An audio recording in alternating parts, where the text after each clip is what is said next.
नमस्कार, लोकसंदेश न्यूज मध्ये आपलं स्वागत। मी अश्विनी। चला तर पाहूया आजच्या विशेष बातम्या। आपण भारतीय जनता पक्षात प्रवेश केलाय आणि व्यासपीठावर उपस्थित सांगली जिल्ह्याचे पालकमंत्री नामदार चंद्रकांत दादा तसेच आपल्या सर्वांचे आवडते लोकप्रिय देवेंद्रजी फडणवीस साहेब तसेच आपले सुरेश खाडे साहेब सुधीर दादा बावनकुळे साहेब प्रदेशाध्यक्ष बावनकुळे साहेब तसेच सम्राट महाडिक उपस्थित सर्वच व्यासपीठावर उपस्थित सर्वच मान्यवर व सांगलीतून आलेले सर्व कार्यकर्ते। खरं म्हणजे आज आपल्या सगळ्यांना माहिती आपण गेले 2 तास इथे आहोत आणि आपल्याला सगळ्यांना माहिती आहे की आपला आज भारतीय जनता पक्षात आज प्रवेश आपण केलेला आहे आणि हा प्रवास हा आत्ताचा जो आपला झालेला आहे तर तो कसा झाला त्याबद्दल मी तुम्हाला थोडक्यात सांगते। आपल्याला माहिती आहे की मदन भाऊंच्या नंतर तुम्ही सगळ्यांनी मला राजकारणात यायला सांगितलं आणि तुमच्या सर्वांसाठी मी राजकारणात आले, तुम्हाला आधार दिला आणि ज्या ज्या मदन भाऊंच्या ज्या संस्था होत्या त्या सगळ्या संस्थांवर आता दादांनी आपली यादी वाचून दाखवली तर त्या संस्थांवर मी काम करते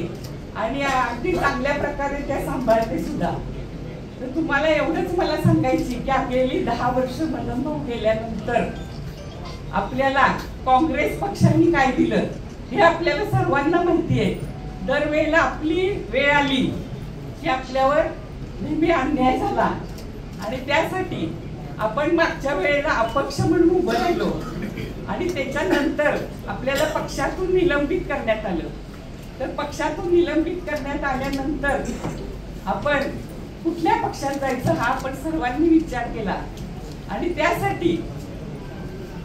मी आपल्या राज्याचे मुख्यमंत्री देवेंद्र भाऊ यांना म्हणजे 2दा भेटले होते आणि ते कामासाठी भेटले होते दुसऱ्या, पण त्यांचं जे नेतृत्व आहे आणि त्यांची जी बोलण्याची पद्धत आहे तर ते बघून मला बरोबर म्हणजे एक राज्याचं गतिमान नेतृत्व कसं असावं, तरुणांना प्रगती पथावर नेणारं, सर्वांबरोबर जाणारं, सर्वांना सांभाळणारं नेतृत्व हे मी मान्य केलं आणि मी नंतर ठरवलं की आपण भारतीय जनता पक्षात देवेंद्रजींच्या पक्षात प्रवेश करायचा आणि मी त्यांना अशी विनंती सुद्धा केली की माझ्या प्रवेशाच्या वेळी तुम्ही आलं पाहिजे आणि ती विनंती त्यांनी अगदी मनापासून मला सांगितलं नाही तुमच्या प्रवेशाच्या वेळी मी येतो। कारण इथे जे जे प्रवेश होतात ते आपले प्रदेशाध्यक्ष बावनकुळे साहेब असतील किंवा इतर सगळेजण असतील तर त्यांच्या हस्ते होतात, पण त्यांनी माझ्या विनंतीला मान दिला। आपल्या सर्व कार्यकर्त्यांना एक अभिनवाची गोष्ट आहे तुम्हाला सांगू आहे की वसंतदादा असतील, विष्णू अण्णा असतील किंवा प्रकाश बाबू आणि मदन भाऊ असतील या सगळ्यांनी म्हणजे जनतेला सर्वसामान्य जनतेसाठी काम केलंय, राजकारण केलंय, समाजकारण केले आणि तोच वारसा घेऊन आपण पुढची वाटचाल करायची आहे। भारतीय जनता पक्ष हा आपल्या बरोबर असणार आहे आणि त्यासाठी आपण या सर्वांचीच साथ आपल्याला पाहिजे आणि तुम्ही सर्वजण इथे आलात त्याबद्दल तुम्हा सर्वांचं मी मनापासून स्वागत करते आणि आपल्या राज्याचे मुख्यमंत्री देवेंद्रजी फडणवीस साहेब यांचे सुद्धा मनापासून आभार मानते की त्यांनी